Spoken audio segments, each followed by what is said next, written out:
Hello， 大家好，欢迎收看国际大风吹，每个礼拜带探讨一个有意思的国际话题。俄乌战争呢，已经打了超过1星期。那截至3月3号，双方取得共识，要开设一条人道走廊来疏散平民，但还是没有同意停火。俄军持续朝乌克兰大城进攻，甚至不少专家也警告，俄军攻势很可能变得比之前要更猛烈。那该怎么让普廷收手呢？除了外交谈判以及用金钱和装备支援乌克兰之外，还有一个管道，就是让俄国国内的反战压力升高。为了做到这一点，西方各国祭出有史以来最严厉的制裁行动，上从普廷本人和他身边的俄国权贵阶层，下到一般民众的生活都会有感。当然呢，也别忘了，也不是所有的俄国人都支持开战。从俄军入侵的第一天开始，俄国国内就出现一波波反战的声浪。那这一期就来看看有哪些人不顾当局强力扫荡、逮捕，公开反对战争。俄国如今面对什么样的制裁措施？这些制裁会有作用吗？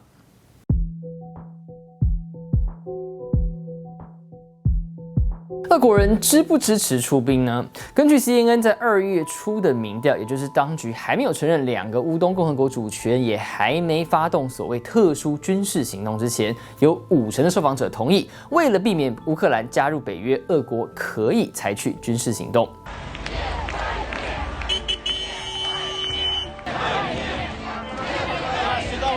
不过，随着2月24号俄军对乌克兰各大城展开攻击，反战示威也开始在俄国各地出现。从西边的圣彼得堡到东边的西伯利亚，超过50座城市都有群众串联上街。有些人反对用战争解决争端，有些人有亲戚或朋友在乌克兰，更觉得俄国对所谓这个兄弟之邦开战是非常荒谬的。Войну надо прекратить. Этого нельзя.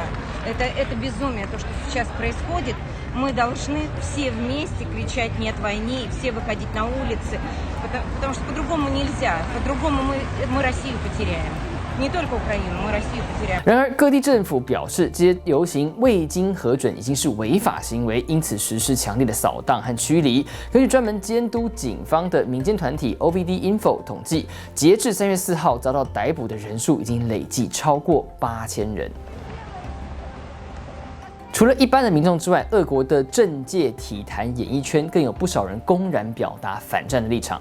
疑似曾经被当局下毒，目前正在监狱服刑的知名反对派领袖纳瓦尼，在推特上强调，普廷不代表全体俄国民意，呼吁各地民众上街抗议。另外，代表男子足球国家队出赛过45场的俄国国脚斯莫洛夫，还有人气超高的深夜电视脱口秀主持人乌尔甘特，则是分别在 Instagram 上面发出全黑的图片，代表对战争的沉痛反对。全俄国最红 IG 有200多万追踪的嘻哈歌手 Oxymiron 也发布影片，对着镜头痛骂这场战争是灾难，也是犯罪行为。那在此同时呢，还有上百名包含在俄国国营媒体的新闻工作者以及将近7000名学者发表公开信呼吁停战。不过，无论来自什么样的领域，跟政府唱反调，恐怕都会付出代价。例如，主持人乌尔甘特本来固定每周5播出的节目，就在他表态之后突然宣告停播。也有反战记者传出被列入黑名单，不得再采访俄国外交部的记者会。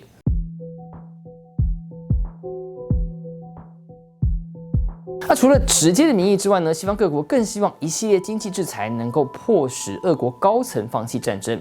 截至3号，美国、欧盟加上英国冻结了俄国央行在各国的财产，同时也禁止本国人士和企业跟俄国央行、财政部和国家财富基金进行交易。另外呢，也将7间俄国银行从环球银行金融电信协会 SWIFT 的结算系统踢出去，让俄国所有的跨境支付变得非常困难。另外，从普廷本人到10几名他身边的政经精英人士也被列入个人制裁名单当中。那专家认为呢，俄国经济不会马上崩盘，但时间一长，杀伤力会越来越大。那3月3号，卢克石油就成为第一个公开呼吁停战的大型能源公司。There's no need to fear any kind of immediate crisis or collapse. It's clearly only if these sanctions get tighter and extend, over several years, the situation will clearly deteriorate over that period.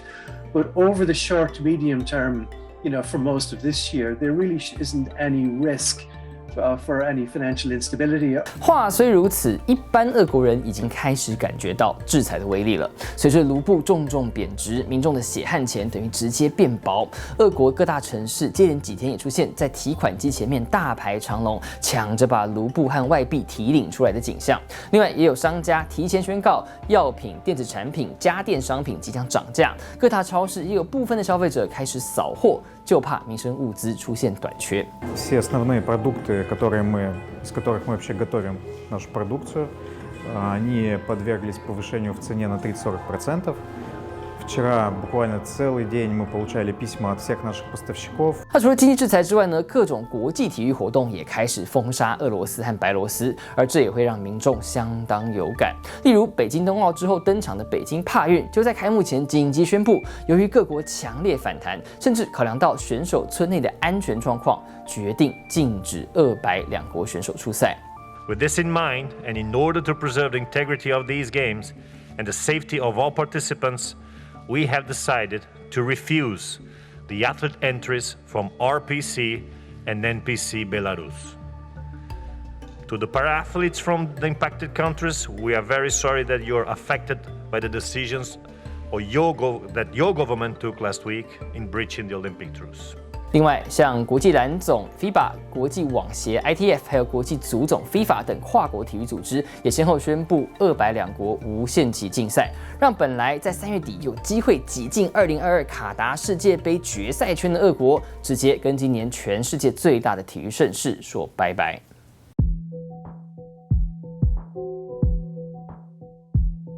开战带来一连串的负面效应，会让普亭担心失去民意支持吗？当然，外人是不得而知，但看得出来，莫斯科当局也很小心地控制舆论。除了前面提到的压制街头示威之外，新闻报道一律不使用“战争”这个词，只说是俄军的特殊军事行动。另外，官方也迟迟不肯公布伤亡数字，直到开战满1星期才第一次公告，俄军有498人死亡，1597人受伤，可能就是会担心引发民间反弹。其实回顾历史，2014年占领克里米亚之后，俄国虽然也受到欧美各国一阵经济制裁，造成物价大涨，但普亭在国内支持度是不减反增，从60%多大涨到80%出头，写下6年多来的新高。那事隔8年后的今天，普亭再度挥军乌克兰，民众还会买单吗 ？AKE 国际的政治风险分析师海斯认为，历史恐怕不会重演，主要原因是俄军进展不顺利，而且伤亡太重，很可能会超过90年代的车臣战争。而政治风险咨询公司欧亚集团的总裁布雷默则指出，目前普亭的国际形象跌到新低，乌克兰总统泽伦斯基则几乎变成英雄。那就算俄国拿下乌克兰，面对全民抗俄，加上外国在幕后输送物资的状态，恐怕就算付出大量的资源，也难以好好管理。俄乌战争会打多久还很难说，但除了前线战争之外，普亭也得面对国内舆论和经济制裁的庞大压力。双线作战的他能够笑到最后吗？只能继续看下去了。各位下风吹，我们下回见。上一集的汉文跟你说，有观众问到，波罗的海3国也一样紧邻俄国，那这3国当年加入北约的时候，俄国怎么没有开打呢？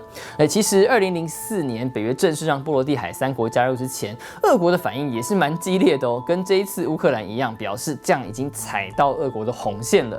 不过正式加入之后，俄国就没有进一步的行动。那有人分析，战略价值上，俄国就算没有波罗的海3国，也可以透过加里宁格勒这一块飞地出海。但是呢，乌克兰就真的牢牢掌握黑海出海口，所以非占领克里米亚不可。另外，在文化上面，虽然波罗的海3国也有一些俄语的人口，但并不是真的很想回归俄国，不像乌东各州还有克里米亚那边对俄国的认同是比较高。那这样一来，就算俄国可以轻易拿下这3国，短期内好像赢了面子，但其实治理不容易，重建经济也很麻烦，其实最后是输了里子。可能是这些原因让俄国最后没有行动。